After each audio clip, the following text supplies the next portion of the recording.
देखिए, श्री कृपालु जी महाराज कोई साधारण हस्ती नहीं है। महाराज जी हमेशा से ही अलौकिक पर्सनैलिटी थे। ये जो उनके साथ रहे हैं वही उसको बता सकते हैं, वो अनुभव किए हुए लोग हैं, इसको शब्दों में नहीं बताया जा सकता। फिर भी अगर भौतिक रूप से बताना हो, शाब्दिक रूप से, तो आप केवल इतना समझ लीजिए कि सन 1957 में 14 जनवरी को महाराज जी को काशी विद्वत परिषद, एक सभा है विद्वानों की, 500 मूर्धन्य विद्वानों की सभा, वहां से आमंत्रण दिया गया था। क्योंकि महाराज जी उस समय ऐसा प्रवचन दे रहे थे जिसको सुन करके बड़े बड़े ज्ञानी भी अचंभित हो जाते थे कि जिस ज्ञान को अर्जित करने में एक पुस्तक में, एक पुराण में लोगों की वर्ष भर की आयु निकल जाती थी या पूरे समय बीत जाता था उनके जीवन का,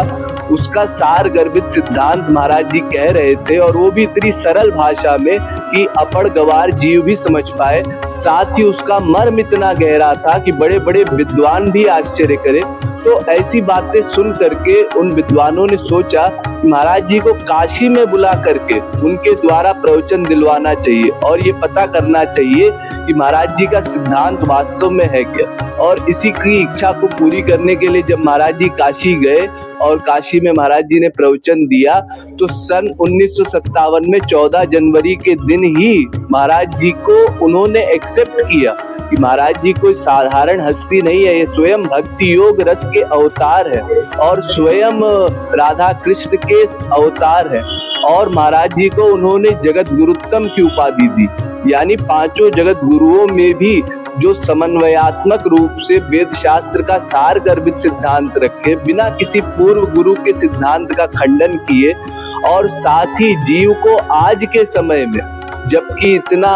बिजी लाइफ हो गई है लोगों की कि लोगों के पास